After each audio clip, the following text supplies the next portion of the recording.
Well, hello and welcome back to the Tao Manifesting Tarot, the audio edition. This is the edition that is exclusively focused on your manifesting ability. So that's why I do the things the way I do it. For example, the interpretation of the cards is going to be different because I am coming from an entirely different direction. It's not a general forecast. We're not just a grab bag full of feelings. We're focusing on you and your ability to manifest. Okay? So the interpretation of the tarot cards will be in that vein. Secondly, I am only going to show you this one picture on the screen. I do not want extra visual stimulation. Visual stimulation makes you a spectator, not a participator. Anytime you're watching a two-dimensional screen, laptop, desktop, phone, television, you become a spectator. To manifest, you have to be a participator. You got to be on the field, not watching the action on the field.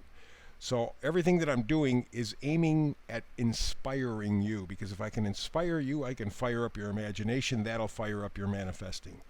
Pretty simple, pretty straight ahead. So let's get to it. We have two rows of cards. The middle card on the bottom and the middle card up top are the beginning and ending of the reading. They are, therefore, a little bit more significant. And so we begin in the front row, center card, milk and honey. Milk and honey.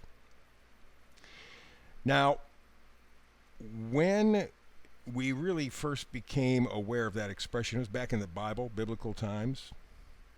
Back then, food was food. It was real food. It was an amazing thing. Great concept. So you didn't have pasteurized milk. You had milk from the cow or goat directly. There was nothing in between. So that had all the digestive enzymes, all the vitamins, all the minerals, all the good stuff, protein, that it would take, especially with babies. But it was almost a complete meal. You add to that honey, organic honey, right? Because there was no processing, no nothing. They opened up the hives, they got the honey, and you ate it. And in fact, honey is the only food that we know of that can sit unrefrigerated, whatever, for thousands of years. I mean, thousands of years, and still be perfectly fine to eat. They found some honey back several years ago in one of the Egyptian pyramids. Had been there, they figure, at least 4,000 years. Tasted great, and it was still power-packed in nutrition. That's what you get when you have real food, not the stuff that we're eating today, the garbage that we're eating today. And so milk and honey, as a combination back in biblical times, it was really something to sustain you. Something that would help you to live healthfully. All the good stuff was in the milk and the honey, because we didn't touch it. It was direct from nature, so to speak. Bill Gates didn't get his hands on any of it yet. So the idea of milk and honey talks about sustenance. Talks about having the power, the ability to sustain yourself. And in these times, that is a very, very tricky task. Although I must say that taking a look at the news, not mass media, but on the internet, some of my favorite sites, I am seeing some very encouraging news. Maybe we're waking up. That's good. And that's part of the whole milk and honey scenario, sustaining yourself. That's what you need to work on. Okay? So we begin, bottom row, all the way to the left card is a judgment card. And the judgment card always talks about the past, the present, and the future. It's the way it works. You have to go to something or someone in the past, some feeling usually, bring it to the future, re-examine it, and then project it into the future. Judgment card is literally an awakening, a rebirth. It's an inner calling. And I suspect for some time you have been feeling that inner calling. It's got to be better than this, man. It's got to be better than this. Well, for sustenance, to sustain yourself, go back to the past, find that person, that place, that thing, that feeling, whatever, that comforts you, that sustains you. And it shouldn't be very difficult to do because next to the proverbial judgment card, we have the Six of Cups. Six of Cups is all about nostalgia. Now, very often when you do normal, usual kinds of tarot readings, your Six of Cups, someone from your past. No. Cups is love, is attachment. So something, and maybe someone from your past, or maybe their memory, is what you can use with the judgment card. Tap into it, that past energy, and bring it forward into the present so you can project it into the future. Very powerful juju. Next card up is the Seven of Wands. Seven of Wands talks about defiance, taking a stand, taking the offensive with enthusiasm, with gusto, because that's what the Wands are all about, enthusiasm.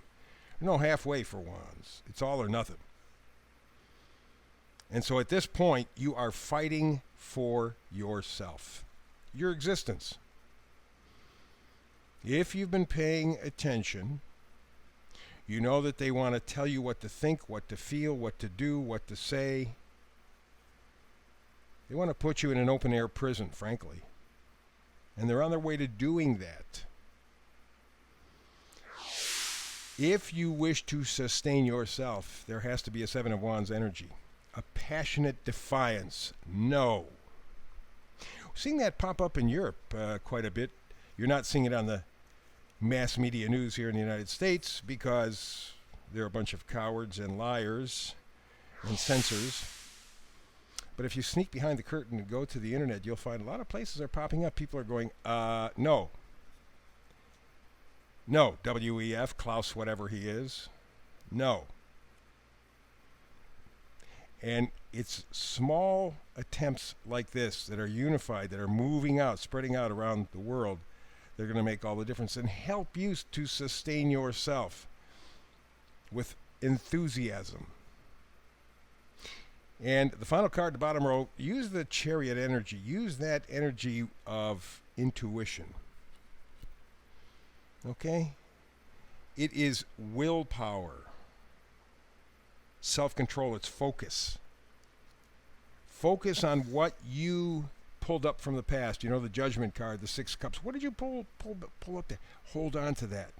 Enthusiastically with the Seven of Wands and move forward with this insight, this determination, this focus. Let's go to the top row. We got the Ten of Cups, the happy, happy card. Ten of Cups indicates that you do get what you need to sustain yourself. You do get milk and honey, so to speak.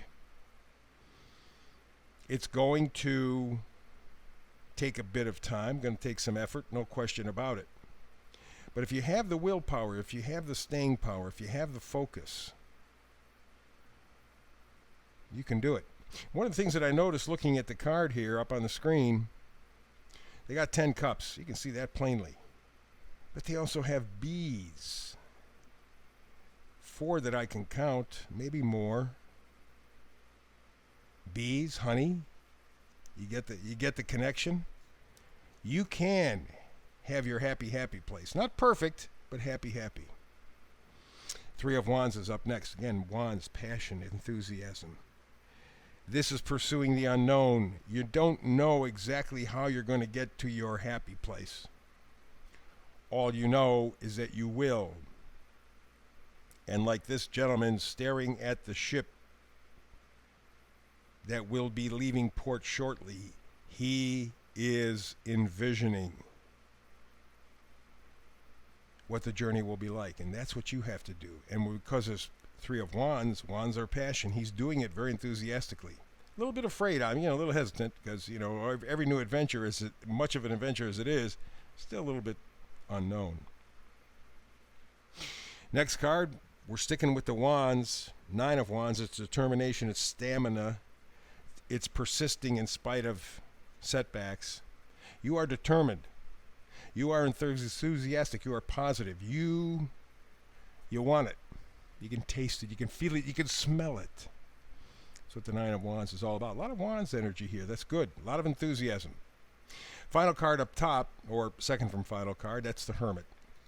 And the Hermit is just turning inside, right? Introspection, inner guidance. You feel where you have to go to sustain yourself. You feel it. And with all the other cards, you can grab in the past, pull that feeling forward with enthusiasm, focus on getting to your happy place, keeping that enthusiasm and positivity, and just reflect. Just look for inner guidance in that happier thought process, happier feeling process. In so doing, you are going to reshape your value system. The card in the middle, vice versa card, is the King of Pentacles. Pentacles are things that we value, not just money. Their health, their happiness, their friends, their love, their joy. Money doesn't buy any of that stuff. It might rent it for a little while, but it doesn't stick around long. But if you make those things that I just mentioned your value system, you will be able to sustain yourself. It will lead you to your land of milk and honey. I mean, you can do this. You're feeling it. Just work on that feeling. Visualize that feeling. Bring it to life enthusiastically. You can sustain yourself. So that's the reading for today. Back tomorrow again with another Tao Manifested Tarot reading. Hope you're here with me. If not, between now and then, peace and happiness, certainly. Also, do something inspiring today.